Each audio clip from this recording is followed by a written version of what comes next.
You're listening to the Common Descent Podcast.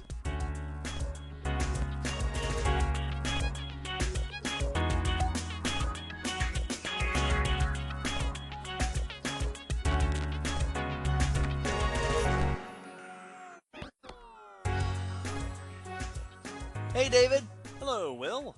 And hello to all of our listeners back again for episode 16. Hello, listeners. So today we are doing another listener request. Yeah. Really cool one that we actually have two requesters. Requesters. We are the requestees, I Yes, for this subject, which is cephalopods. This is an episode entirely about invertebrates. Yep. What have we come to? Yes, we are going off the beaten trail, but we are going to the best invertebrate, I believe, in my opinion. Second best class of invertebrates. So we're going to good stuff. Yeah, oh yeah. Stuff that it's very cool. Yes. So this was requested by Hans from Facebook and Lucas on Twitter, but also my coworker.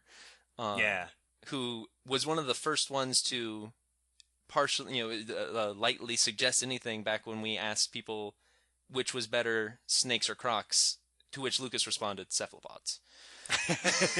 Yes. Hey, what's a cephalopod? So, cephalopods, so that you all know, and we'll get into this in more detail, of course, after our upcoming news section. Indeed.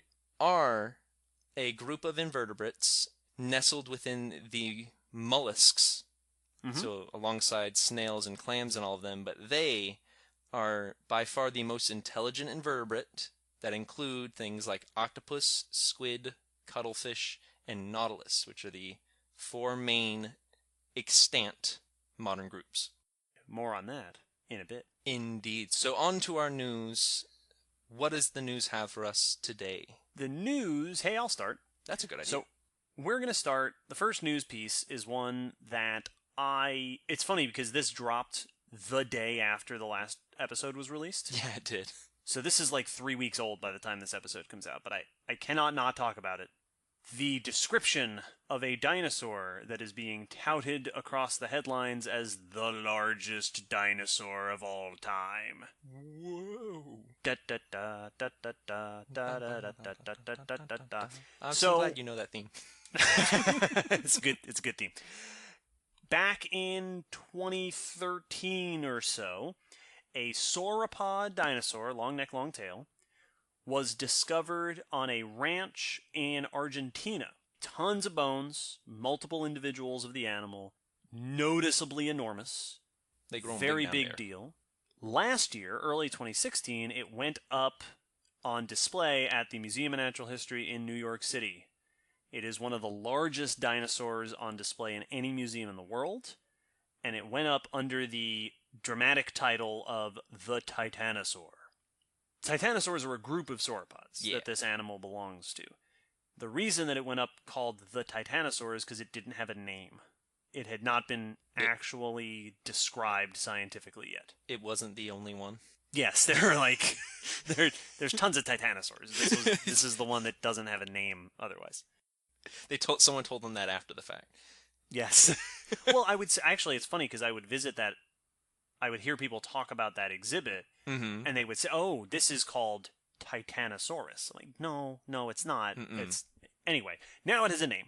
After spending months in the peer review process, the first official description of this new specimen, this new species, has been released, which means it not only has a name, but some more details about it. Ooh. It is officially Patagotitan majorum. Patagotitan is named after the fact that it comes from the Patagonian region, and it is enormous. And the species epithet, majorum, actually is in honor of the family that owns the ranch, the Mayo family. Oh, that's cool. Yeah, because they let these people dig up literal tons of dinosaur bone off their land, which is very, very nice. Patagotitan comes from the Cretaceous, about 100 million years ago. It is notable for two main reasons. Number one, there are a couple hundred bones known from 6 different individuals all buried in the same place. Oh, wow. And together, they comprise what looks like more than half of the skeleton, an enormous amount of the skeleton of this animal. Not only is that rare for dinosaurs, we've talked about that before, that, most dinosaur fossils are bits and pieces. Mm-hmm. It's rare to have a big chunk of the skeleton to begin with. It is unheard of to have that much of the skeleton of a giant sauropod. Yeah. This is one of the most complete sauropods known, and it is by far the most complete, really, really big sauropod. Mm-hmm. The other reason that it's notable is that it is really, really, really big. Typically, when you ask people the questions, what's the biggest dinosaur? They will tell you Argentinosaurus. Mm-hmm. They might mention something like Puertosaurus. There's this series of titanosaurs from down in South America that get to 100, 110, 120 feet long. Yeah. So we estimate. Yeah, they have an exhibit at Fernbank Natural History Museum, which is my childhood museum back in Georgia, just north of Atlanta, and they have an exhibit of giants of the Mesozoic, and it has a Giganotosaurus and an Argentinosaurus, and a number of large pterosaurs flying above. And that was their big thing: is this is the biggest predator we know of right now. This is the biggest sauropod we know of right now. Yep. And boom. But of course, Argentinosaurus is known from very, very little material, especially compared to its enormous body size.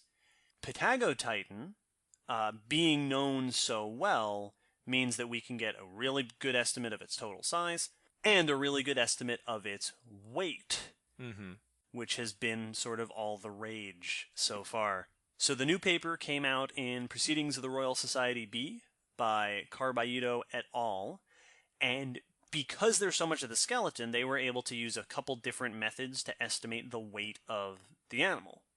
Usually when you estimate weight, you use the humerus and the femur, because those are the major weight-bearing bones.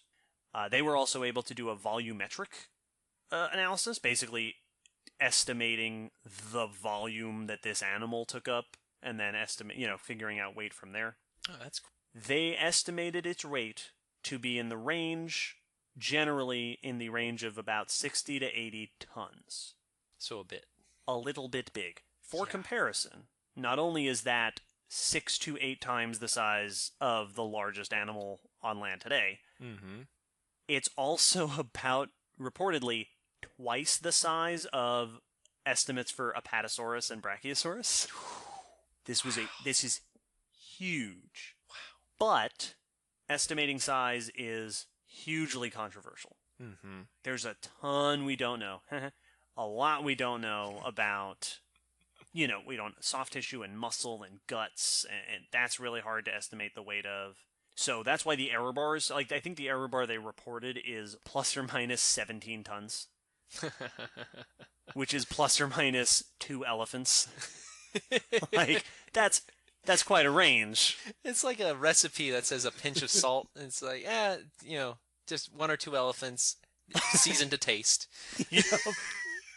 So there, whether or not the weight estimate is accurate, that's why it's such a wide range. Yeah. But even the lowest bound, like the lowest estimate that they got from their methods, is still way heavier than other sauropods that we've tried to measure. Which is impressive.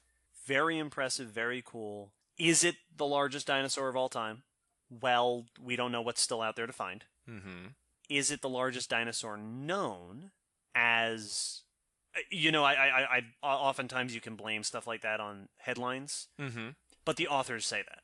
Yes. Like they actually say this is the largest known dinosaur, and technically it seems to resolve the largest numbers when they examine it. Yes. But as a few other paleontologists have pointed out, there are other, Argentinosaurus and Puertosaurus look to be pretty much the same size. Yeah. We just don't have as much of them. That's always an issue whenever, just before the podcast, we were talking about animal speeds, and this falls in that category to where trying to put a quantitative measurement on an animal is the same way as saying, well, how long are human noses? Depends on who you're related to. Because of course, my example go-to is always crocs. The two biggest crocs are the Nile croc and the Indo-Pacific or saltwater croc. And the Indo-Pacific is going to always be cited as the largest reptile, but that's because it has broken the records. It holds the record as the largest confirmed crocodile in modern day. But on average, if you were to put a Nile and a saltwater next to each other, they're going to be comparable size. Like, they both can reach 20 feet. It's just the saltwater has been found at the largest sizes more often. Well, it's like when people argue about theropod size, and like T-Rex or Giganotosaurus or Spinosaurus, and yes, there's variation sort of here and there, but they're the same size. Like, those are the same sized animal for all intents and purposes. And on average, you can't take the extremes as being, they have a potential size limit. That doesn't mean T-Rex full grown was always at its max size. Most of the time, they're going to reach below that by a significant margin. And did it just eat? Yeah. Because then it's going to be heavier. Yep. So trying to label things the biggest ever is iffy. It's the Guinness World Record mindset, which is fun, and I get it's something that's interesting, but it can be misleading when you put too much weight on it. And in this case, I think it really distracts from how cool a specimen this is. Yeah. If you have not, dear listener, and you have the opportunity to do so, go to the Museum of Natural History in New York City and stand next to this skeleton. It is ridiculous. It's so big. I don't have words to describe how big this. It's huge. Go stand next to it. It's daunting. It's fantastic. And now it has a name, and now it has a description. And because it's so complete, I'm sure we'll be learning stuff from it for a long, long, long time. It really is. When you get to stand next to those big reconstructions, it's humbling to where, how did you move around above water?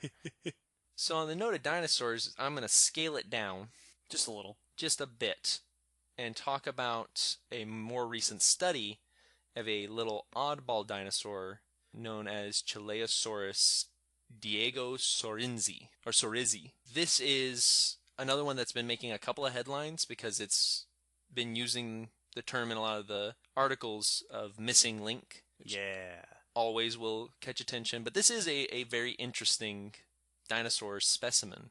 So basically, this was a specimen that was described in 2015. It's about 3 meters long. It's from Chile, and it would be found around the upper Jurassic about 145 million years ago.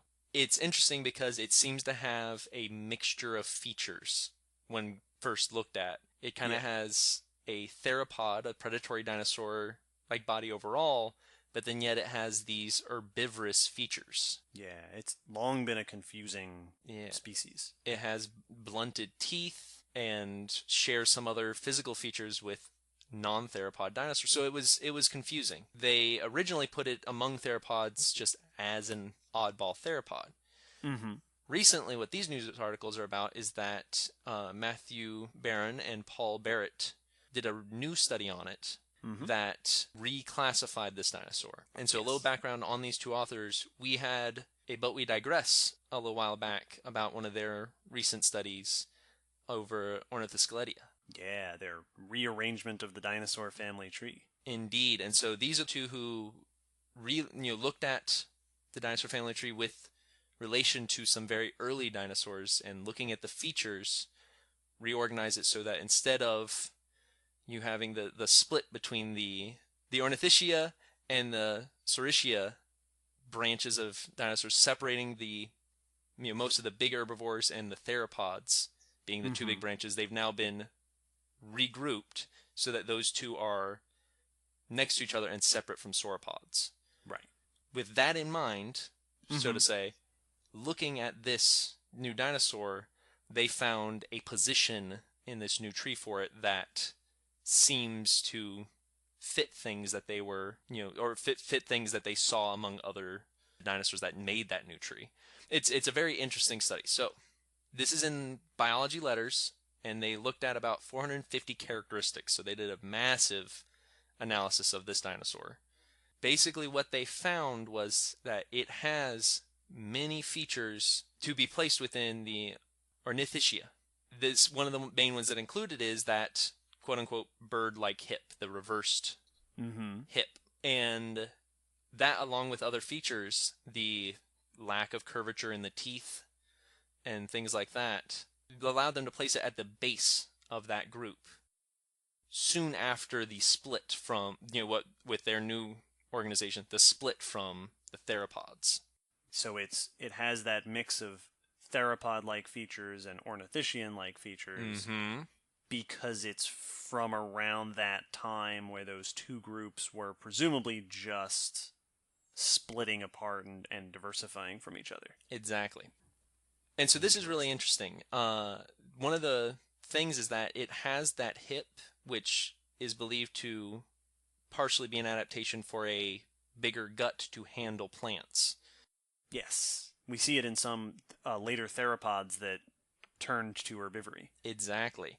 And it has the blunt teeth, but it does not show definite evidence for the characteristic beak that you see on many of the ceratopsians and stegosaurs and all of those. It could potentially have partial one. If you read the paper, they say it shows that it might be able to have an upper one, doesn't seem to have a lower one, but it does not retain the beak like it, Triceratops would in its skull. Yeah. Which shows that, as one of them was quoted saying, the gut evolved first and the jaws evolved later. Basically that it started eating plants before it had really specialized its mouth to do so, meaning that this one was very possibly more of an omnivore, or shifting from carnivory to omnivory to herbivory. Yeah. Which is interesting. It tells them a bit about the evolution of these other groups and the early acquiring of these traits, because beforehand they didn't have specimens that showed where these traits originated. Yeah, it's all part of that, as we've discussed a bunch of times, trying to figure out the earliest stages of any group where you, by definition, don't have a lot of information, don't have a lot of fossil remains, trying to piece together the order that different things happened in and where the relationships are. Once again, this is within their new family tree, which is something that I'm sure many dinosaur researchers are still looking at and debating. Oh, yeah. And I know that I read that earlier research also had found traits that seemed to be similar to the sauropod lineage in this animal. Yeah. So I'm sure there's still going to be some discussion about where exactly this gets placed. There are chapters yet to come, but it's a very interesting little dinosaur. Yeah, it's been all over the internet lately. Yes. The artworks for it are very cute, so that doesn't hurt. It's multimedia attention. Yes, it is. So, forget dinosaurs. What?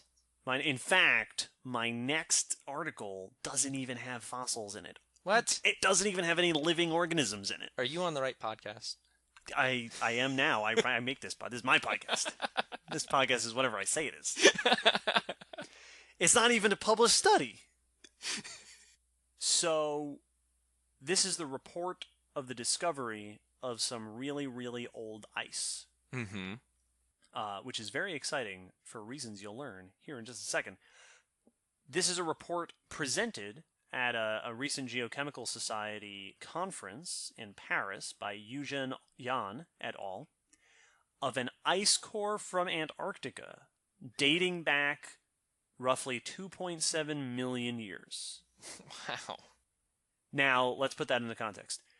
Ice cores are super important for understanding the history of especially climatic change on our planet, because not only you learn about ice formation, but when ice forms, it can trap little air bubbles. Yes, and they're isolated, which means that they contain prehistoric remnants of the atmosphere. Yes, so they can tell you about things like levels of carbon dioxide, proxies for temperatures and stuff like that. We can go back pretty dang far with ice cores. What you do is you go to Antarctica or you go to Greenland, which are places where snow falls in the summer, or snow falls in the winter, melts mostly but not entirely in the summer. And in those areas, the snow is building up layer by layer. leaves a little layer that gets compacted down in future years, and you drill through it, and just like tree rings, you count the layers, which are laid down every year. You go 1, 2, 3, 4, 5, 300,000. And those can take you back quite far. In fact, the oldest ice cores using this method go back to about 800,000 years ago, which is not quite halfway to the beginning of the Pleistocene, the sort of epoch of the Ice Age. But you don't find ice cores going back much farther than that. In fact, ever farther than that by doing that. So what this group did was they went to places in Antarctica which are called blue ice areas, where the ice, glacial movement is pushing up older ice and eroding away younger ice. So you can get access to older ice, but you can't count the layers to figure out how old it is. Yeah. But they found that they can get trace amounts of potassium and argon to radiometrically date these ice layers. More on dating in episode 12. Go check it out. And so they drilled a bunch of cores, and they were pulling them out of this area, and they dated a few samples, at least one sample, a few samples, to roughly 2.7 million years ago. Wow. Which is not only way older than the next oldest ice samples we've gotten, but 2.7 million years ago is right at the beginning of the Pleistocene. Which means this is our first window into the atmosphere of what the world was like when the Ice Age cycles started. That's cool. And they've already gotten some reconstructions of what the carbon dioxide levels look like, and potential proxies for atmosphere and ocean temperatures. I don't believe this is officially published yet, so there will be more to come on this. But it's basically, this is presenting the opportunity for us to learn stuff that was previously completely out of our grasp.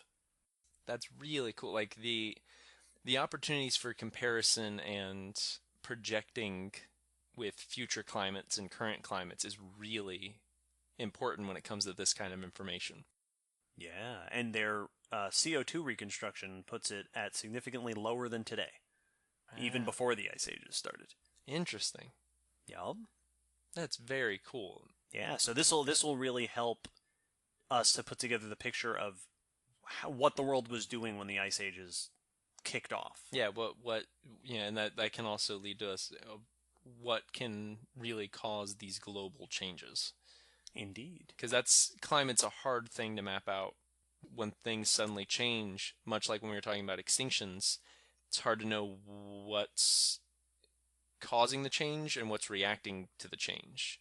Yeah, climate is tough because it's global. And so you're not having so many factors involved. Everything going up to 70 degrees. Everything is raising by an average of, so on and so on. But deserts are still hot, Arctic is still cold.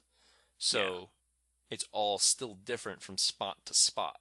That's very cool. Indeed it is. So look forward to more from them.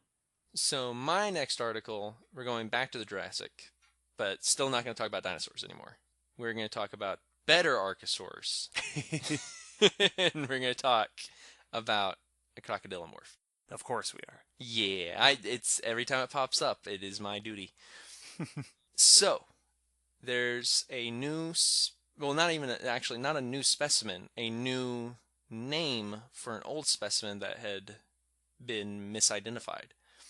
Cool. Which is always kind of neat. There's a whole subculture within paleontology of kind of collection diving, of going through collections and finding specimens that just never made it to the research part. And new species are found that are 50 years old very often, surprisingly. Well, a lot of times things are dug up by people who don't know what they are, and so they make a guess, they send it to the museum, and then it takes a while for somebody to get to it. Yeah, exactly. And so it's very cool stuff. This, not quite to that to that extreme, but this is one of those cases. So this is by Dr. Michaela Johnson, and it's published in the Zoological Journal of Linnaean Society, and of the Linnaean Society. And this is about a teleosaur, which is group within the Thylacosuchids, within crocodiliforms, which are Sea crocs. the sea crocs, the marine crocodiles. Yeah. These are the ones that still have legs. The metarhynchids were the ones that had started developing flippers and fluked tails. Weird. So these Crocs were still are weird. Listen to episode 2. Yes. Now this one was discovered in the early 20th century from a clay deposit in Peterborough, Cambridgeshire, UK. Not to make fun of UK names, but it's like these sound like 4 names put together. They probably are. But it was found in a clay pit there. When it was found, it was actually grouped with other sea crocs and put in collections in a museum there at Cambridgeshire, and sat there for a while until they stumbled upon it and realized that it didn't actually fit with the other fossils it was grouped with. So they did a full description of the fossil material and were able to rename it and replace it within the teleosaurs. And it now has the name Lemmissuchus obtusidens. Yeah. Which means Lemmy's blunt-toothed crocodile. Yes. Because Lemmy is the name of Lemmy Kilmister. Kilmister? I don't know. I don't listen to music because this is the front man for the band Motorhead. At least he was. Yes. And this is who the crocodile is named after. Because paleontologists love their pop culture references. Yep. And so it's fun name. Cool specimen as well. So this was a 6 meter long. Yeah, 20 feet. Oh, yeah, just about 20 feet long with a 3-foot skull. Mm-hmm. Big, so that's getting to the largest size that we have today. Yeah. Was a marine crocodile, crocodilian, or crocodilomorph. They keep calling it crocodile in their article, and I always end up using their terms. Yeah. Around about 164 million years ago, Middle Jurassic to early Cretaceous is when it seems to have been around. Into modern Europe is where it's been found, and it would have been around the coast of the Tethys Sea. So it was a coastal predator and would have been one of the largest, but as the blunt-toothed aspect of its name says, it has fairly rounded teeth, which makes them think it was going for very robust food. Yeah, what they call shells and stuff. Durophagus. Yep, hard eating is what Durophagus officially means, but hard eats. Crushing shells and bones and things. And so it was very likely going after shells, but also turtles, which is common in today's crocodilians. Now, a lot of the articles talk about having a more robust snout. So it still has a very narrow snout by crocodilian standards. But compared to other teleosaurs, they have even more narrow and seemingly fragile snouts. So this is a bigger one, robust by their standards. Yeah, beefy and strong, right? Built for crunching tough things, as opposed to catching, fish and stuff, which are slippery and easy. With sharp little teeth. Yes. So yeah. Cool marine stuff. croc. It's a fun one. That's another fun example. And we talked about this a little bit in episode 10 on taxonomy. This thing was sitting around as Steniosaurus for a long time.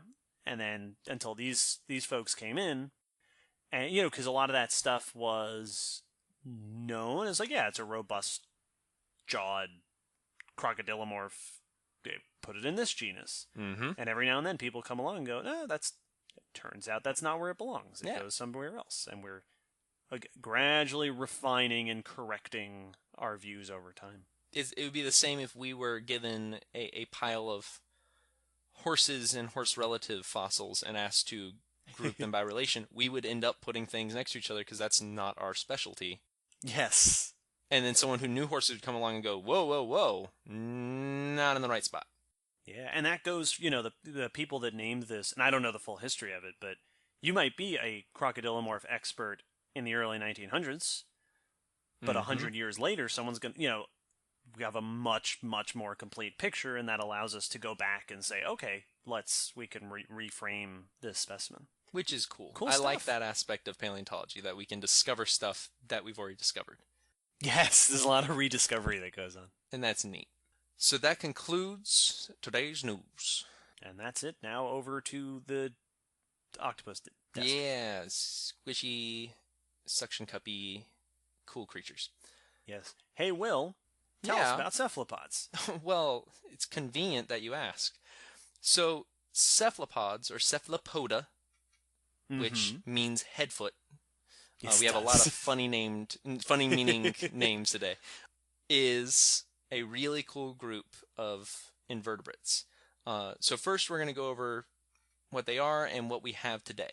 Yes, and then we'll get into the good stuff. Oh, there's a the lot fossil record to get into. And then we'll talk about 1% of 1% of 1% of what there is to say about the fossil record of cephalopods. They're a cool group. So, cephalopods, as I said, are mollusks. That puts them with all the other shelled invertebrates of snails, clams.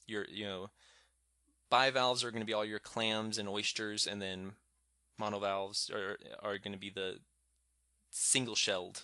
So cephalopods fall within mollusks, but they are a particularly specialized group. These are your octopus, your squid, your cuttlefish, and your nautiloids. Yeah, tentacly things. All of the things you think about having, and we're going to actually get into that term, because there is a specific term for tentacles. That's true. What I just said was wrong. So we will get into that, but that will be later. They are the Cthulhu-mouthed sea creatures. Yes, they are. That's the least technical way that covers it all. They are very popular for things like that, actually, for Cthulhu and aliens, because they are by far the most intelligent invertebrate on the planet. And that's not saying much when you're comparing that to, worms and snails and clams and all insects and all that good stuff. But when we're saying intelligent, they actually can compete with the intelligence levels of things like crows and many primates. Oh yeah, these are very brainy little creatures. Which makes them very alien, because as we'll get into, they have been separate from our evolutionary path for hundreds of millions of years. Oh yeah. Which, as I say at the aquarium, is about as close as we're ever going to get to meeting an intelligent alien life form, is these things. Yeah. Which is why they're my favorite sea creature. So, to break down these groups, when it comes to their relation to one another, cephalopods have two main groups that they branch into. The nautiloids, which contain all modern nautilus species, and there's only... all the nautilus species. And there's not many. Yeah. And the coleoids, which contain all the rest. The squids, the octopus, the cuttlefish, and all of their weird cousins. Yeah. Because there are others that are just much more rare or live in places we don't typically go. Yes. Within the coleoids, you get the split between the decabrachia, which are your tin-armed, meaning the squids and the cuttlefish, and one other weird squid that we'll get to. And then I found two terms for this. It's either the octopodiforms or the vampiropoda.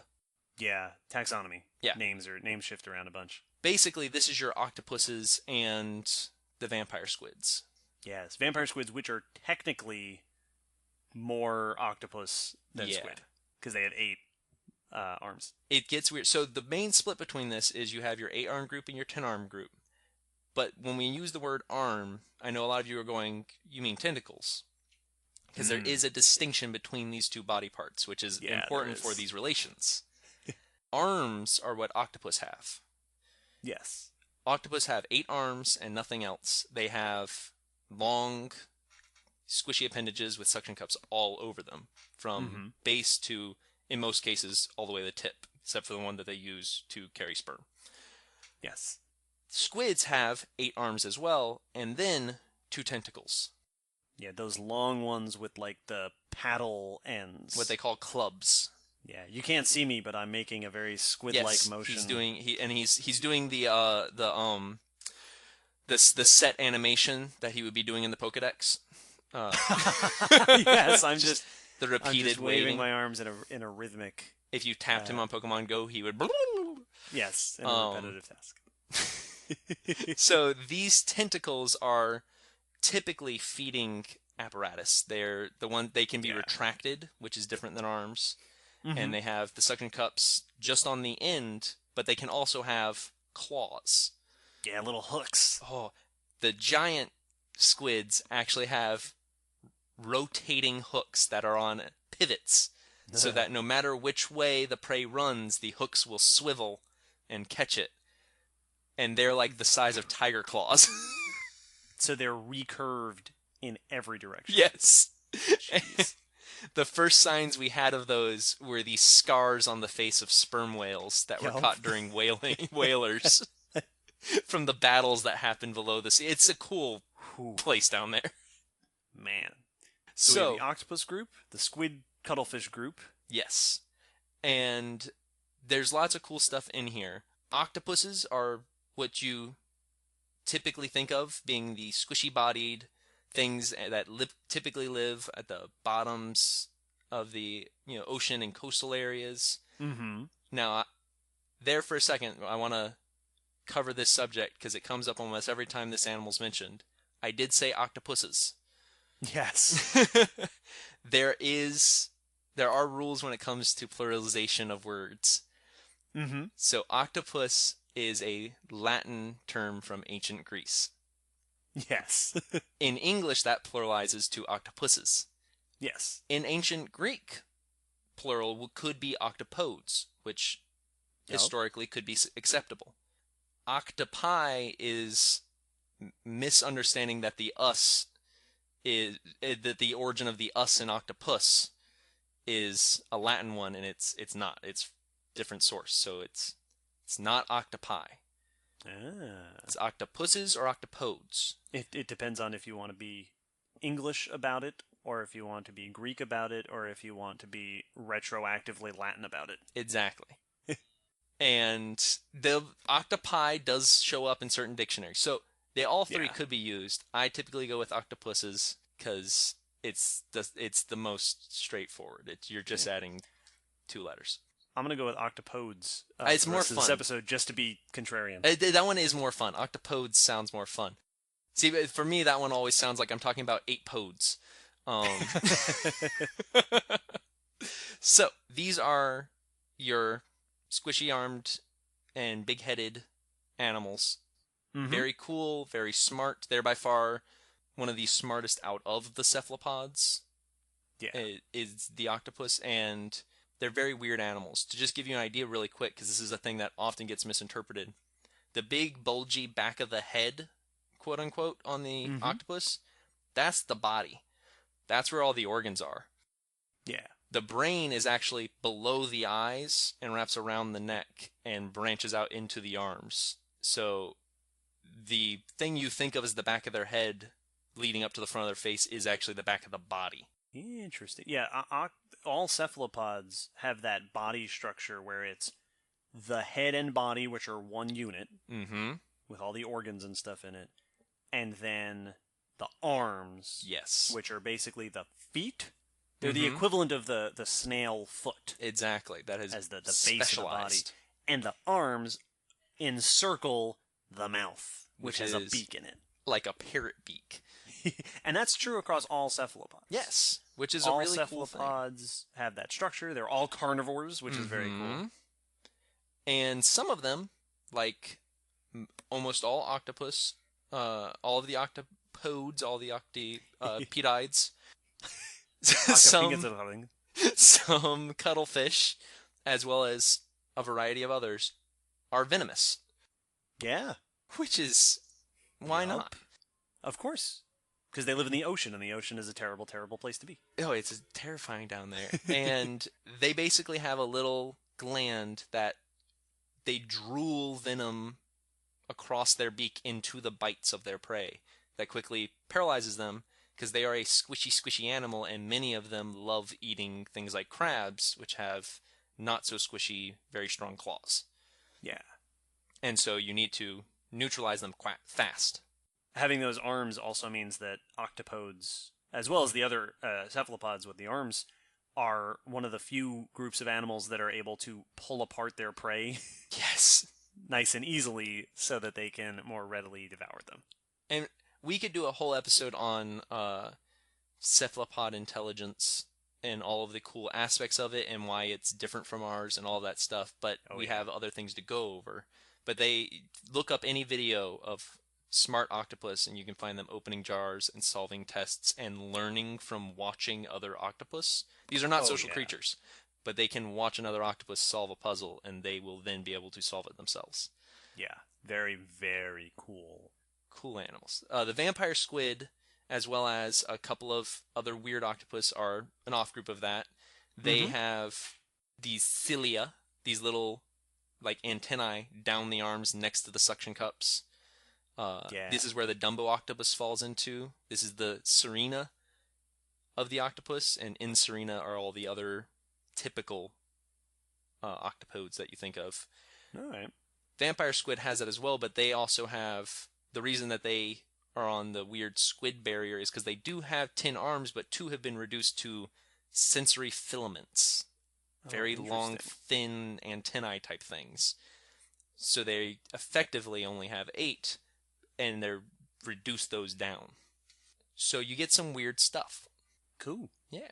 Now the squids, cuttlefish, are your more torpedo-shaped. They also have a more rigid structure. We'll get into that when we go into the fossil stuff. Yeah. They're both much more fast-moving swimmers, while the octopus is more of a... They can do jet propulsion. They all have the ability through their funnel, which is also the opening to their insides. That's where they poop and mate from and all that good stuff. Yeah.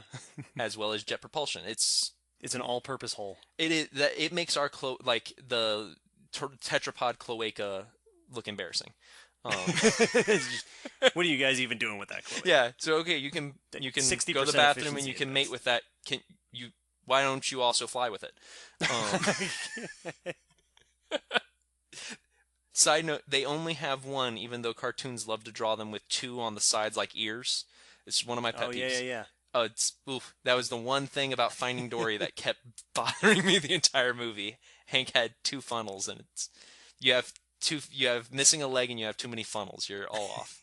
One of his legs was adapted into a second funnel. Why not 2? So these are your more fast-moving. They tend to jet around. The cuttlefish are hoverers. Squids are very fast, active predators, which all of them are active predators, but squid are able to like chase their prey and outmaneuver and all of that good stuff. Cuttlefish are masters of the camouflage. All cephalopods have this ability to change their skin's color through chromatophores. Yeah, at least most. I think the earlier groups. Yeah, so I don't think Nautilus do it. Yeah, actually, that's a good point. I did not see whether they did or not, but all of the coleoids do. Yeah, and when people talk about color changing in animals, the go-to example is always the chameleon, which is an amateur. Yes. Amateur hour in the chameleon zone. A lot of their color changes are in reaction to temperature and like mating rituals and stuff like that. And they're detailed and they're fast for a vertebrate. But my goodness, go look at pictures of videos of color changing in cephalopods. And the biggest difference is that the cephalopod is true active camouflage. They are actually looking at their surroundings. They are colorblind and matching their color. I've seen videos of I think it was cuttlefish. It was I think it was cuttlefish who will be in a mating display. Yeah. And if there's a potential mate on one side and a rival on the other side, they'll half and half. They will swim in between them and show the bright white mating display on one half of their body to the female and the bright red anger display on the other side of the body to the male, which is it's such an incredible level of detail for camouflage. Some of them even change the texture of their skin to camouflage in with corals and rocks and stuff. Cuttlefish are really the masters of this because they've not only taken it to a camouflage a whole nother level, but they are also social. Yeah. Which is not necessarily the case with many cephalopods. And so they use it for the social displays. I saw a thing about them. This is just another cool thing that they can do, but not so much of the social. They have evidently been documented to be able to partially match background colors in the dark. Oh yeah.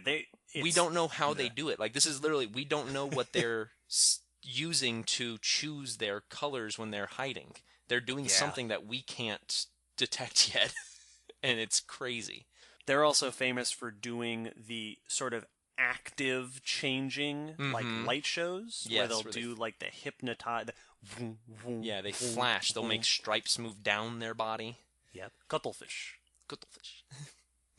And these are very cool. There's another group within the Decabrachia with the squids and the cuttlefish called Spirula, or Spirula. I don't know which one it would be. These are the ram's horn squid, or little post horn squid. Yes. And they have a little internal curlicue shell.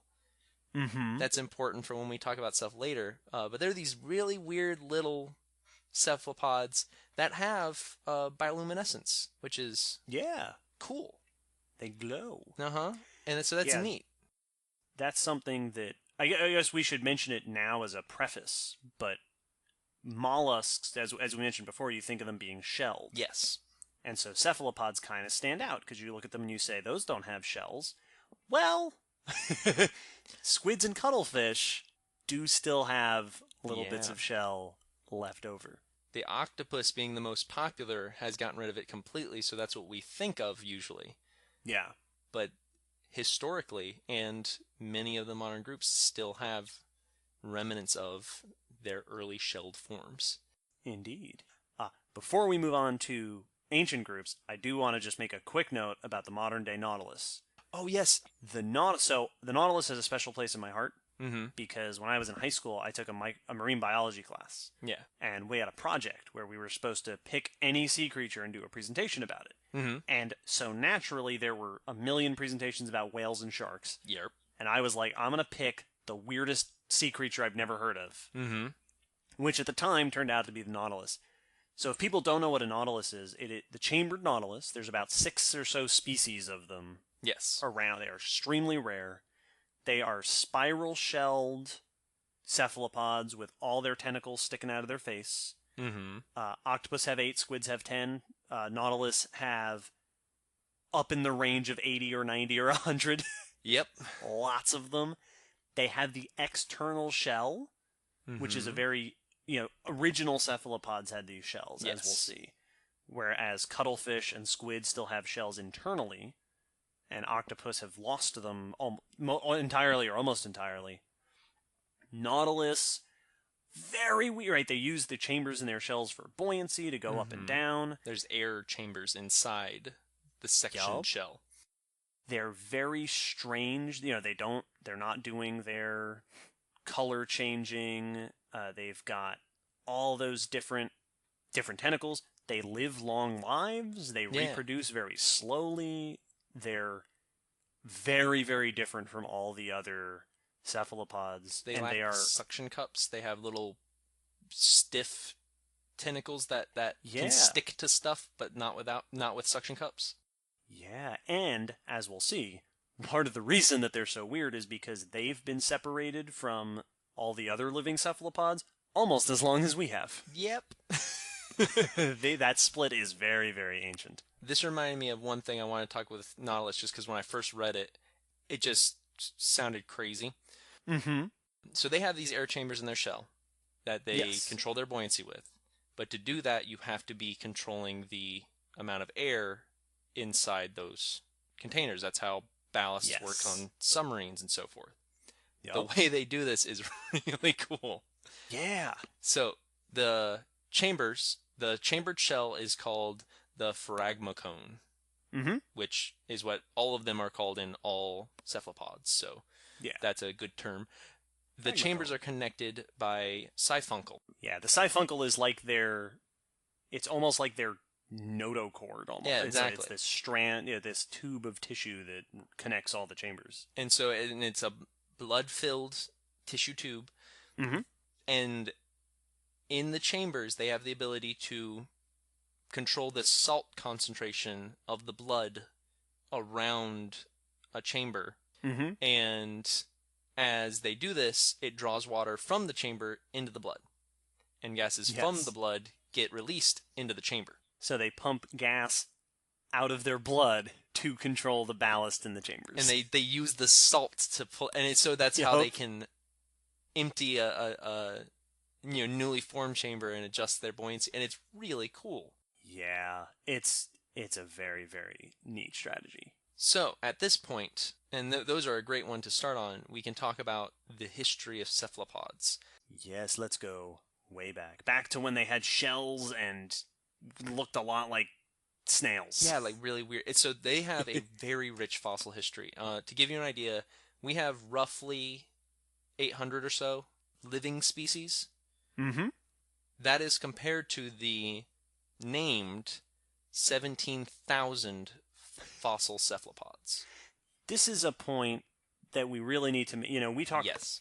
Our bias on this podcast is for vertebrate fossils. Mm-hmm. And vertebrate fossils are a big deal. They're very exciting.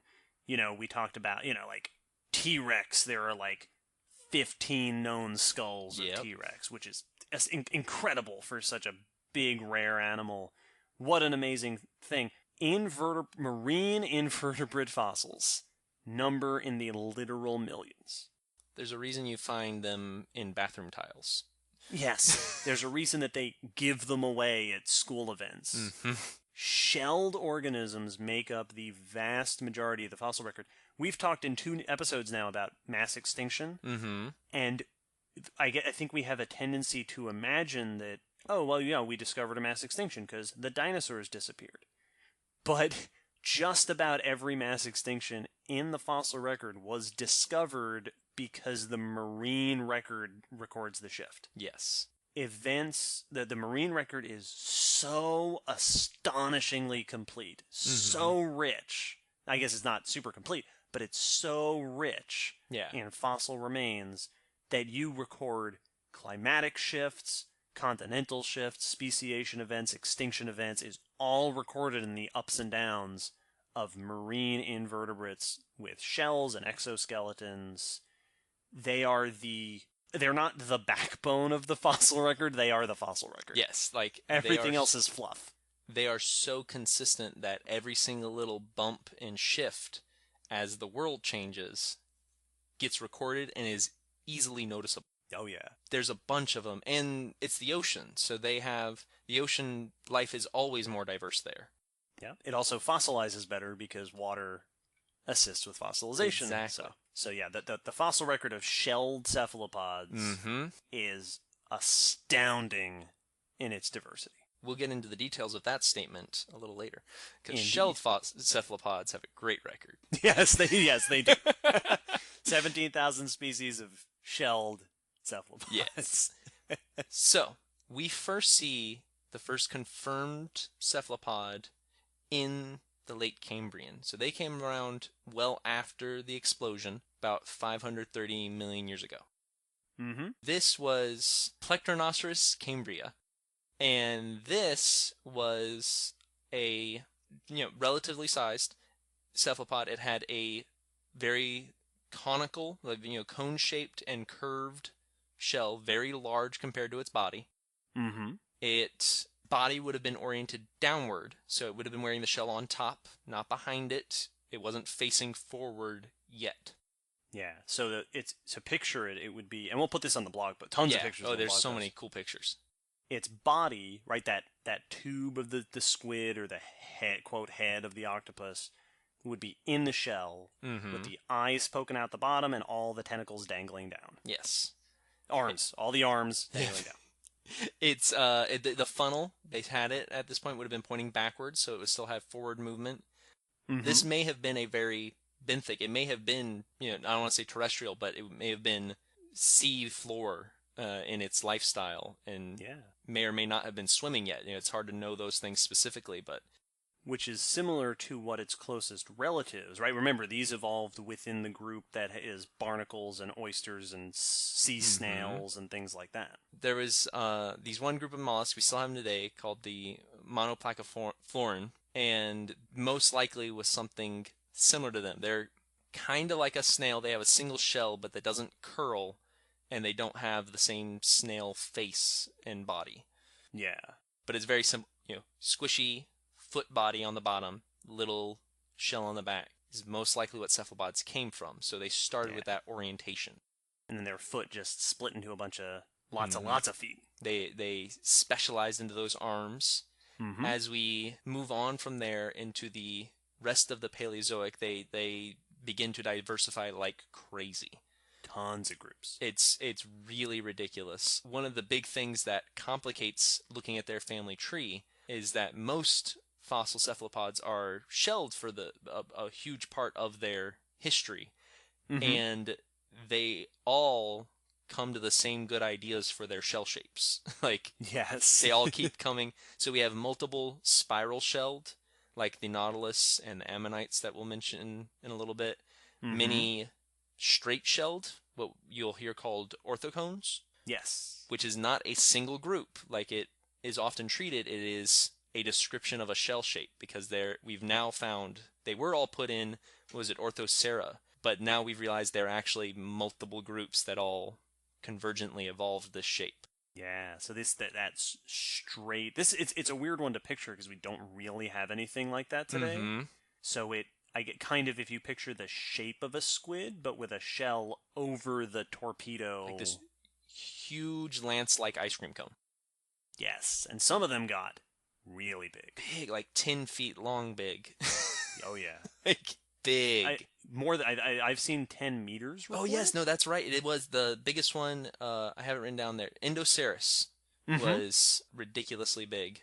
Among the biggest, or at one point in Earth's history, one of the biggest organisms on the planet was a straight-shelled cephalopod. And so we get a crazy amount of diversity here. Once again, these are all things we could go on and on about. The amount of variety of shell shapes is crazy. We know about the famous spiral shells because that's what you typically see, but they had ones that were hooks. Some curved up, some curved down, some curved off to one side.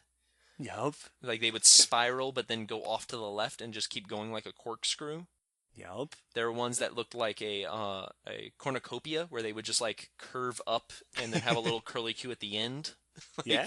Really weird stuff. There were some that were broad and others were thin, so we got some really odd shapes for different environments. And as David said, we only have one group of shelled cephalopods today, so exactly what all of these were doing and functioning as is a really hard question to fill in. Yeah, and they were, and remember that these are all marine carnivores. So this is a vast diversity of large, for a marine animal, swimming through the ocean column predators, dominating the seas. Absolutely. So throughout the Paleozoic, we see them just kicking butt. It's around really taken off. Oh yeah, it's around the Silurian-Devonian boundary, somewhere around 400. And one paper that we got a lot of our info is a really great paper that I'll post links to. Is about 416 million years ago is when we see that split between the nautiloids and the coleoids. Yes, the beginning of the nautiloid rise to appearance. Lack of notoriety. They were doing great. They were doing great. Yeah, and that's the thing, is they were way more common than they are today. It's incredible that the 6 or 7 species of nautilus today are the remnants of a group that dominated much of the Paleozoic. Like these were all over this was one of the dominant groups in the ocean. Yes. It's like this is what you would have pulled nets up of and be like, crap, more of these. Straight-shelled nautiloids, curly-shelled nautiloids, all different, huge diversity, taking over for those older groups earlier on, at the very beginning of the Paleozoic. But as David mentioned, this is still extremely early on, So they have been separate for a while, and they went down very different paths.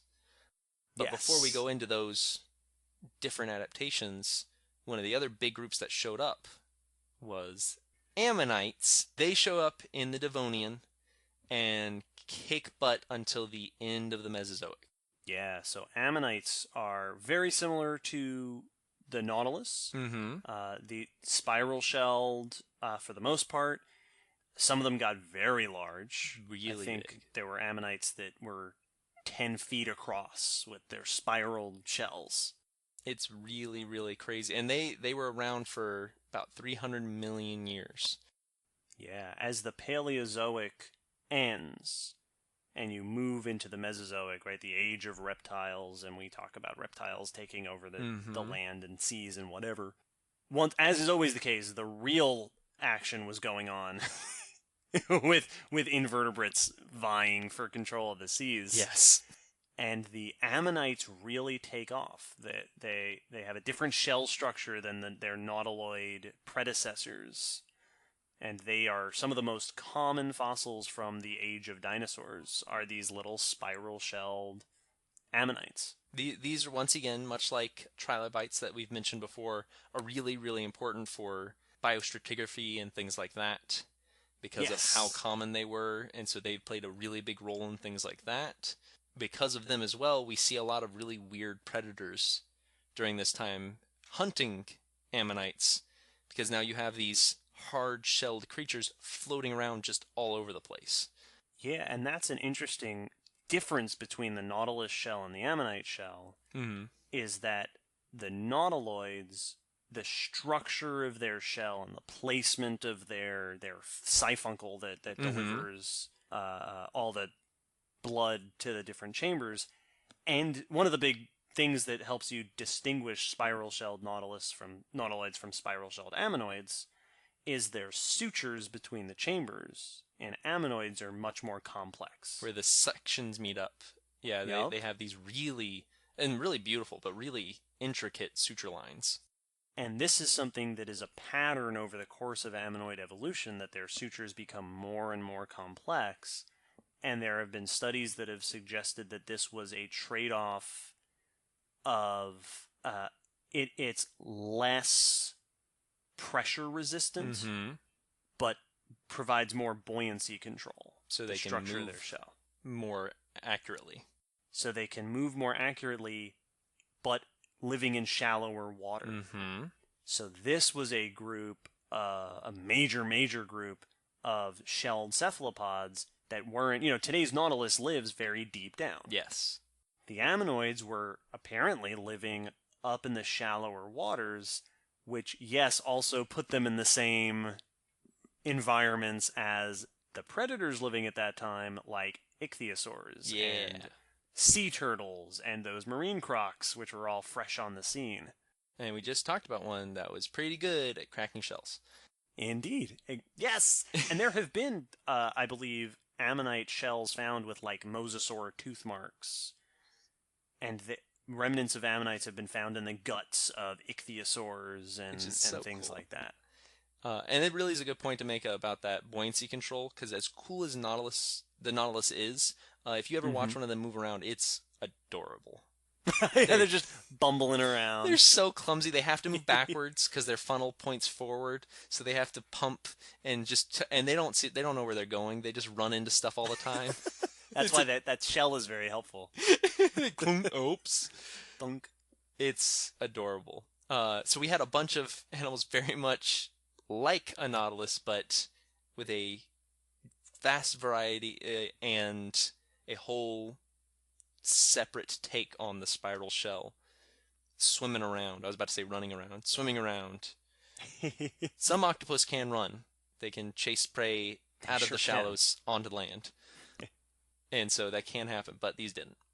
So yeah, Cambrian all the way to the Cretaceous. The oceans were loaded with various forms of very varied shells of cephalopods, nautiloids, ammonoids, and then there's like a bajillion extinct groups. Oh yeah, like it's like we said, they're the spiral, the straight, the curved, all these shell forms show up multiple times in different lineages because, like when we talked about the snake in our snakes episode of the snake evolution, if losing legs is a convenient and helpful thing to do, multiple groups are going to do it. Here, if having a curled shell is a better thing for your survival, then I'm going to do it too. And it makes it very hard to tease out exactly who's related to who, and it's really hard to say, oh, well, the spinny ones are this one. Nope, that's like 5 groups. Yes. And so it's a very rich but somewhat chaotic fossil history. Indeed. So we saw some really cool trends happening within a lot of these groups that I think are cool. One of my favorites is the change in flotation. Yeah. Because, as we mentioned, the earliest cephalopods face downward, as most likely did many of like the orthocones with the straight shells. If that's a chambered shell for flotation, but it's all the way behind you, well, then that's going to make you float straight up and down. Yeah. And so most of them were very likely floating that way, where they were facing downward. They're not traveling around like a torpedo yet, like a squid. But we see a trend towards slowly transitioning those flotation devices above the body so that they float face forward in a more active hunting way. And one of the most obvious versions of that is the spiral shell. If you need all your flotation device above you, the easiest way to do it is just to curl it above you. Just to bend it and bring it over. And then eventually that leads to you bending it into a spiral. And that was one of the reasons for that. And that's why the Nautilus can face forward. That's super cool. Which is, I love it. You don't even think about it because they're so common, but that spiral was a major step forward in cephalopod behavior and evolution. Yeah, there is a very noticeable trend all throughout cephalopod evolution of always coming up with more and more clever ways to be mobile, active predators. Which, it goes back to them all being predators. They needed to be able to catch food more easily. So controlling where you're facing is the first one. Yeah. The other one has to do with redesigning that shell altogether by either internalizing or reducing it.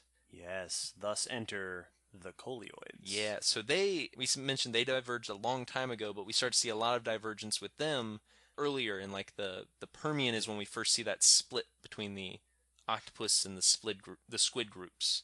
Yeah, right before the age of reptiles kicks off. Yeah, and that's where we start to see a lot of that internalization and reduction of the shell. Yeah, what better way to be a mobile, right? They spent a few 100 million years of nautiloids and other groups going, hey, we could be more mobile if we change the shape of the shell. And then you had this coleoid group shows up and go, hey, wouldn't it be better if we just didn't have a shell? I'm seeing a common problem with our mobility troubles. Yep. There's one common denominator, and I think we know the answer.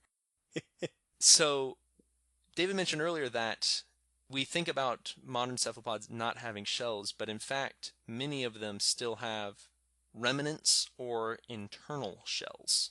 Yes. Which is very cool. And I love to point it out at the aquarium because you can actually see a really nice trend between how that process happened in many groups with the modern groups. Now, that is not saying that these groups descended from one another, but you see remnants of a lot of holdovers. Right. As the different innovations were happening, different groups inherited different stages of it. Exactly. So today we have the Nautilus, fully shelled, fully chambered, spiraled, so still an advanced form of the shell, but still got that hard protective shell. Right. Next we have the ram's horn squid that we mentioned earlier that has an internal actual calcium shell. It's a little spiral, looks like an ammonite shell, but it's inside the body. Yes. And so now that gives them more control over where it's placed, but still gives them the flotation control.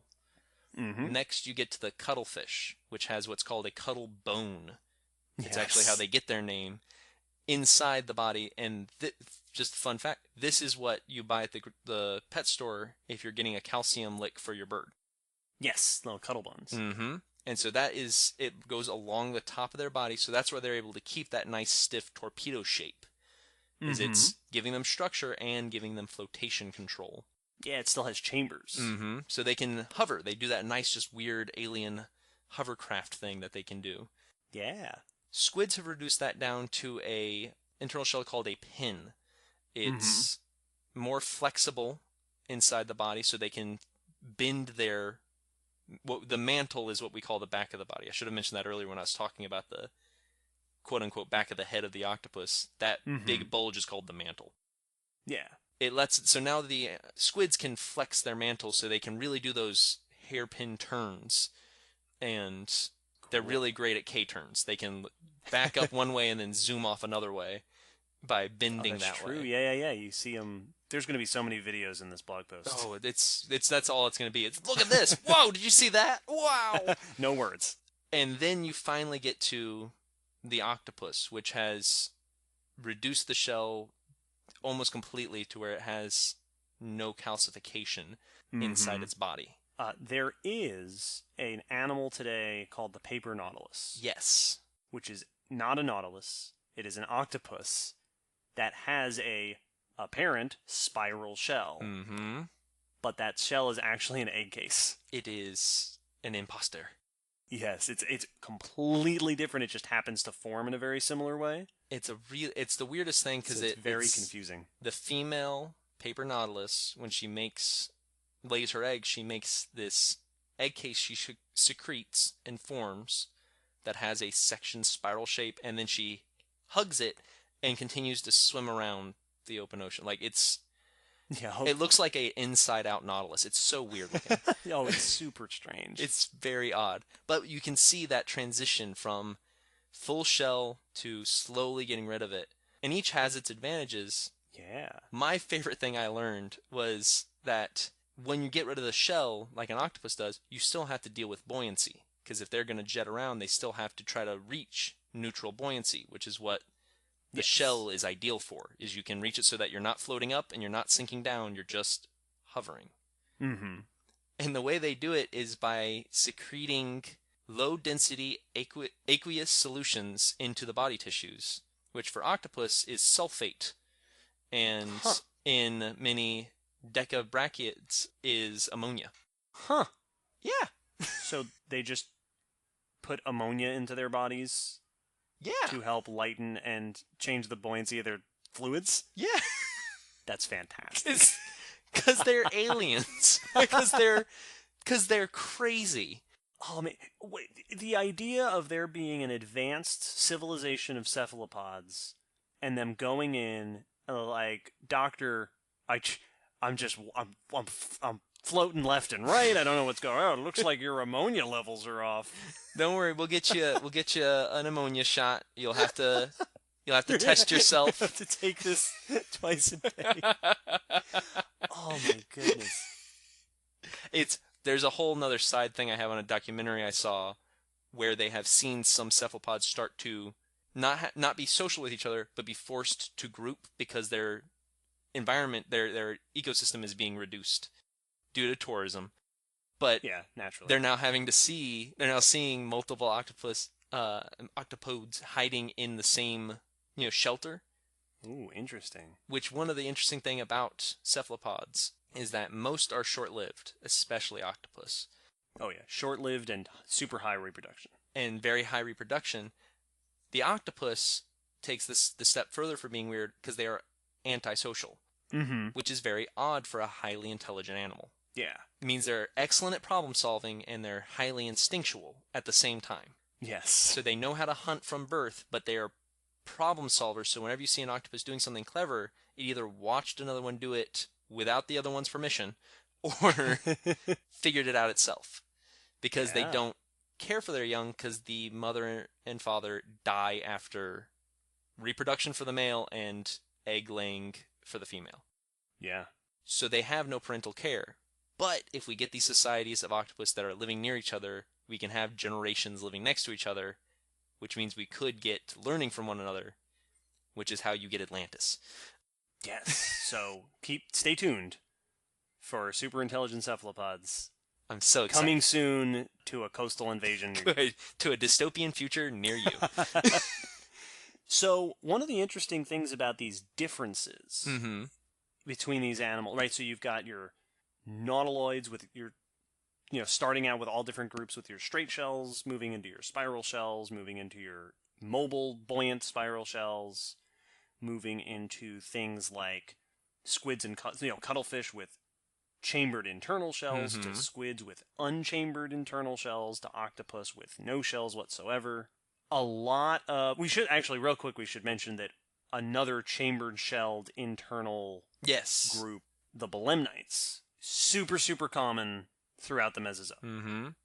They had internal shell, chambered, that was broken up into 3 parts, which I think is very interesting because they had a portion that went more toward the front of the body, the chambered mid portion, and then something that they often call a rostrum, that is this like pin cap plug on the end. That, at least in fossilization, now some people have said that maybe the fossilization process causes this, but it's very dense and hard. Interesting. And what they're using that for is unknown. Some people think it may have been the basis for fins, like a squid has. Yeah. Or it may have been, this is a cool one, a wave cutter, so that if they were at the surface, they could use that to cut into the waves as they came in. But it had this little point at the tip that was constructed differently than the chambered portion, which is, who knows what it was doing with that? Sword fighting. Fighting off mosasaurs. They would jet themselves at things and stick in like darts. These are, so if the 2 cephalopod fossils you tend to find from the Mesozoic are the spirals of the ammonites or the torpedo, the bullets, the little bullet shapes of belemnites. Yes. Super, super common. Very squid-like. They didn't have the tentacles. Yeah. They had arms. They had a thick chambered skull. Or skull. A thick chambered shell they were using to jet around. They were really weird. Yeah. But what I was going to say is, one of the weirdest dichotomies is the only representative we have of those ancient shelled cephalopods are the handful of nautilus species today. Yes. And it's tempting to assume that ancient nautiloids and ammonoids were living much like today's nautilus. But today's nautilus has been separated from those ancestors for tens to hundreds of millions of years. Including the ammonites. Those are not, even though they're similar, they are not nestled with each other. It's a separate group. So it's really hard to tell. So we don't know if the nautilus today is a good representation of those ancient groups, or if it's the weirdo that managed to make it to today. Where the old ones... They're going to be looking for guys like you. You're all stupid. You're all dressed like army. So was today's nautilus reproduces really slowly, lives a long time. Were the old ones like that? We don't know. I said old ones. Another Cthulhu reference. A hidden Cthulhu reference. By the end of this podcast, we will summon him. You say Cthulhu's name 3 times and he appears. You're just going to hear a horrible scream, and the podcast will go silent, but then the file never ends. That's it. It just goes on forever. Even it manages to get uploaded somehow. Yeah. No, you will turn your phone off. It'll still be going. So almost all of our information about nautiloids, including the modern ones, comes from the past. Yes. And almost all of our information about coleoids, despite the fact that they've been around for 300 million years, comes from the present, because one of the side effects of losing your shell is that you no longer become an abundant, phenomenal, fossilizable creature. That was their plan all along. To hide from the fossil record. Yeah, I feel like we're being watched. We need to go incognito. No one will know we were ever here. And that is one of the big issues, is the vast majority of cephalopods today are the coleoids, and yet we do not have many fossils from them because they are about as soft as you can get.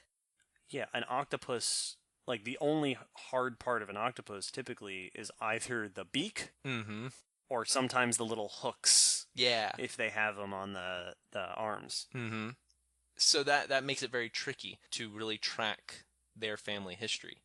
Mm-hmm. But we do get fossils every now and then. Yeah, some really, really cool ones. And that's when we do get coleoid fossils, or soft-bodied coleoid fossils, it is when they are exceptional preservation sites. Yes, you don't get, it has to be exceptional. Mm-hmm. So you get the rare few that we have are gorgeous. Yeah, it's really cool, and there's some amazing pictures where you can see the mantle, the arms, and it's really impressive. So the oldest octopus is one of these, and it showed up about 296 million years ago. So wow, Permian. About 300 years ago, Yeah. 300 million years ago. I'm not even going to try to say the name because it has too many consonants. What is it? Spell it. But it's Polsepia, I think is how you would say, but it's Pohlsepia. Polsepia is what I... Polsepia? Yeah, that's Polsepia. Polsepia. But it has 8 arms, 2 eyes, and possibly an ink sac. That's how well this one is fossilized. Yeah. And that's the oldest known one, so they've been soft-bodied for that long. Mm-hmm. But we only have a few remnants of them, so they've been doing all the crazy stuff. We just didn't get to see it the same way as everyone else. Yeah, we'll put some of these links and pictures on the blog post so you can see that it's like a smushed impression of an octopus. Yeah. Arms out all over the place. Looks like something you'd see at a sushi diner. Yes, and it's swished in there like a fossil leaf or a footprint. It's just the whole body of an octopus. Which is especially funny because they can squish like that. So yeah, I love the impression that it's like, no, this thing was like half the size. It's just been flattened out like a piece of Play-Doh. Well, that's another reason why octopus. Another benefit of losing the shell is that they're super plastic. They can squeeze into tiny spaces. You can find all sorts of videos. The beak is the main hard part of the body, and as long as an opening is bigger than that beak, effectively the entire octopus can fit through it. Yeah. Even if it's a tube. Yup. That's watching them travel down a tube, you just see suction cups everywhere. Yeah. And there are, I found an article from a few years ago of a discovery of some beak fossils, which are not super uncommon. Yeah. But there was an article that came out a few years ago of what appear to be giant beaks from some sort that look a lot like squid. Oh. And they appear to be giant squid beaks. That's awesome. From the fossil record. And there's at least one example, I think there's actually quite a few of these, of fossils with ink sacs preserved with remnants of the ink. Oh. And indeed, one of the guys who is one of the big names in looking at dinosaur color by examining fossil pigment remnants, Jakob Winter, I believe he started by looking at melanosomes preserved in squid ink in the fossil record. And that was sort of where he got familiar with the remnants of those pigment molecules and then started looking at other creatures that might have left them behind. That's really interesting. And so there have been some studies on squid ink from the fossil record that have found that it's extraordinarily similar to modern day ink because right, all coleoids today, right, squid, cuttlefish, octopus, ink, which means that capability has been around for at least as early as that Permian octopus. Yeah. This is a very early, a trait that evolved very early on. They got complex early on, and, we can't say whether or not they stayed, how much they changed from there, since we don't have a lot, but the fact that they were, had all these seemingly complex features that early on is really interesting. They were adapting very quickly, and the ink sac is especially cool because for anyone who doesn't know, that is one of their main defensive weapons against predators. Yes. They can use the ink in a couple of different ways. They can either do a big cloud like a smoke screen to hopefully blur the vision of their predator and be able to get out in the chaos. Right, like Batman. Yeah, exactly. They puff it out, It's mucusy, so it hangs in the water Gross. and gets really... It Yeah. can mess with their sense of smell. They also have the ability to do little, not smoke bombs, but like little smoke darts. Like a loogie? Yeah, like a loogie. They will shoot these little jets of ink off in one direction while they go off in the other as we think, a decoy. What? Also like Batman. Yes. And so they'll send this off, and hopefully it gives you a 50-50 chance that the predator goes for the wrong one and you escape. What? I know squids can do that. I think octopus That's can as super well. cool. It's so incredible to think about, right? Because you hit this point, right, where this one entire major branch of cephalopods just disappears from the fossil record Mm-hmm. because they got squishy, they lost their protective shells, they became mobile. They're competing now with fish, right? That you've got this. Now they're all swimming in the open water column, active predators, competing on the level of small sharks and predatory fish. Trying to keep up. With all the other predators of the sea. It's incredible to think about, because there are things we do not have the ability to detect in the fossil record now, maybe ever, Yeah. such as camouflage. Yep. Were they color changing? Because cuttlefish can do it and octopus can do it, which is a good suggestion that this was present as far back as the Permian. Mm-hmm. Octopus, right? Have there been mimic octopuses for 300 million years? Pretending to be ammonites and ichthyosaurs. And if you had these, right, if at some point you had social groupings of octopodes, or if you had super bizarre, like, all of this is hidden. It's one of those things, like, what could be hidden is impressive, because the largest ones today, when it comes to cephalopods, are going to be the giant and colossal squid, which their size ranges are pretty ridiculous, because the ones we found, because we have finally found them alive, but they're typically like 20 feet long, but there have been specimens washed up on beach and found in the stomachs of whales that are like 60 or 90 feet, like crazy huge. Yeah. Now that's from tip of the mantle to tip of the tentacle. The so that's tentacle. Yeah.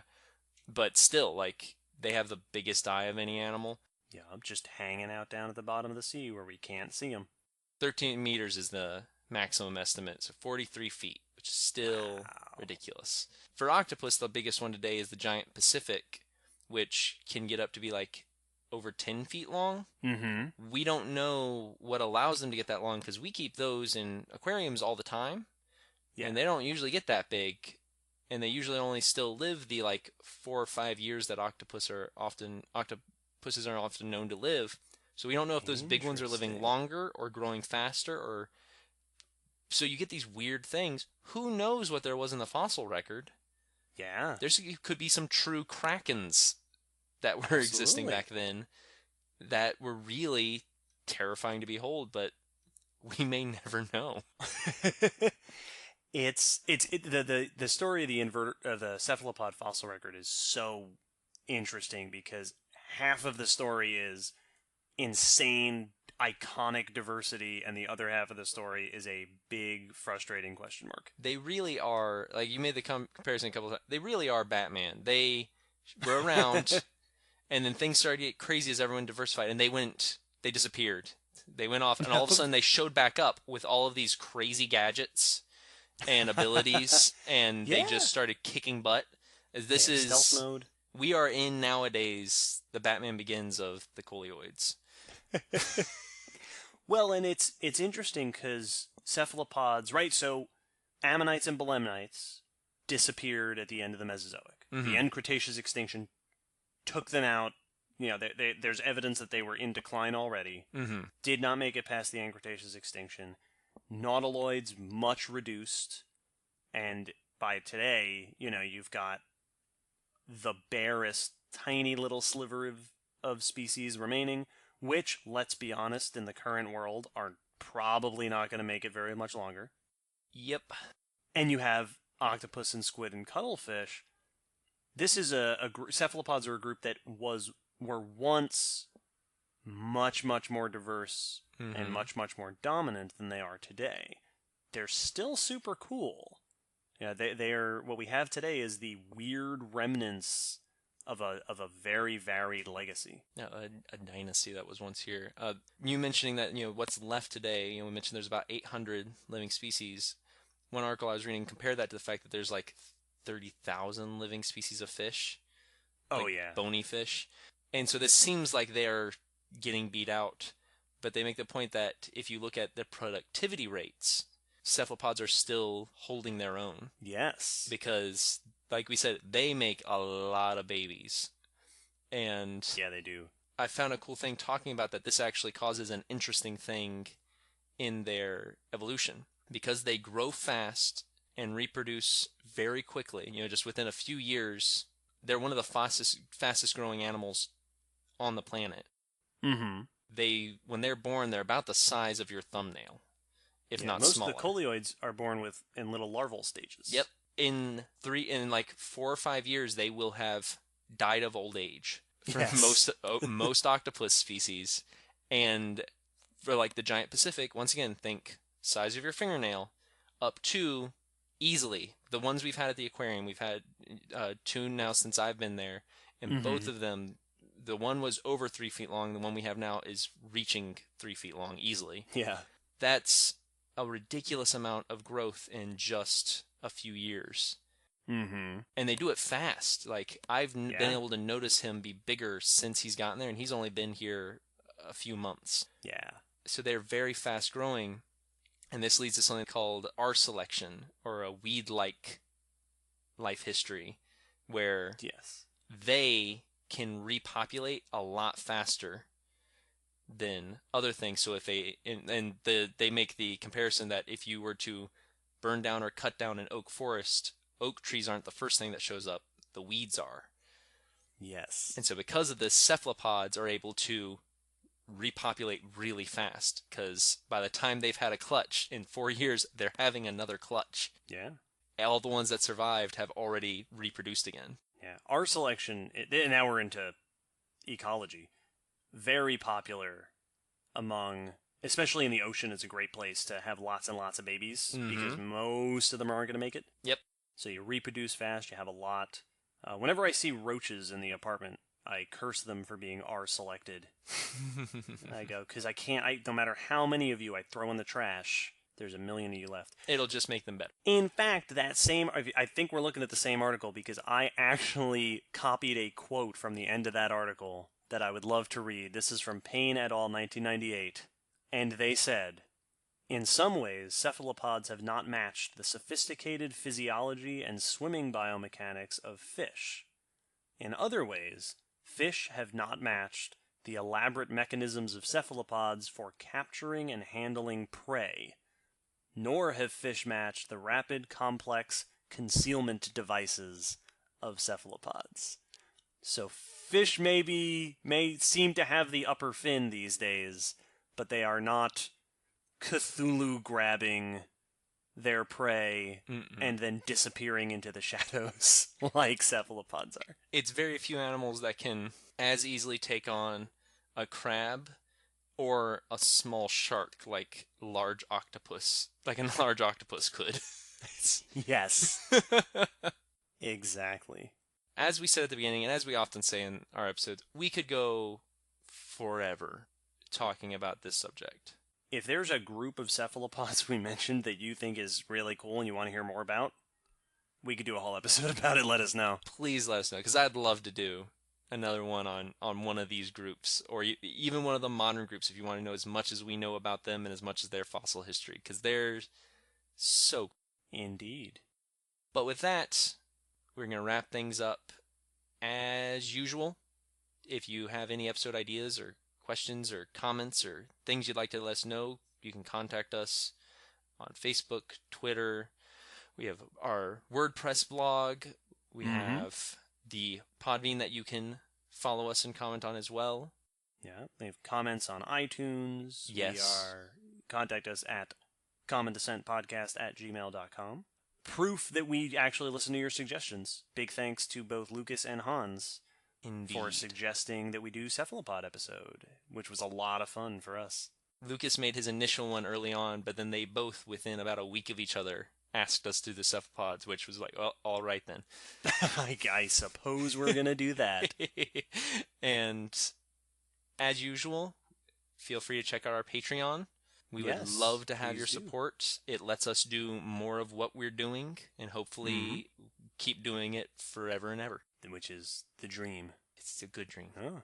As is always the case, we release new episodes every fortnight. Mm-hmm. So keep an eye out one fortnight from the release of this episode for the next episode as we explore something else. Thanks for listening, everyone.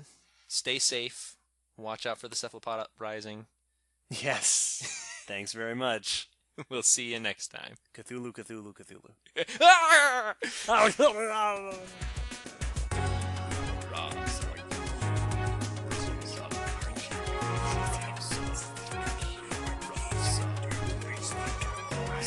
Thanks for listening to the Common Descent Podcast.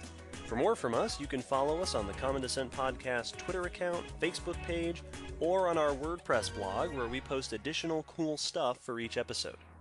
The song you're hearing is called On the Origin of Species by Protodome. You can find this and other video game remix music at ocremix.org. Thanks again for listening. We hope to see you next time.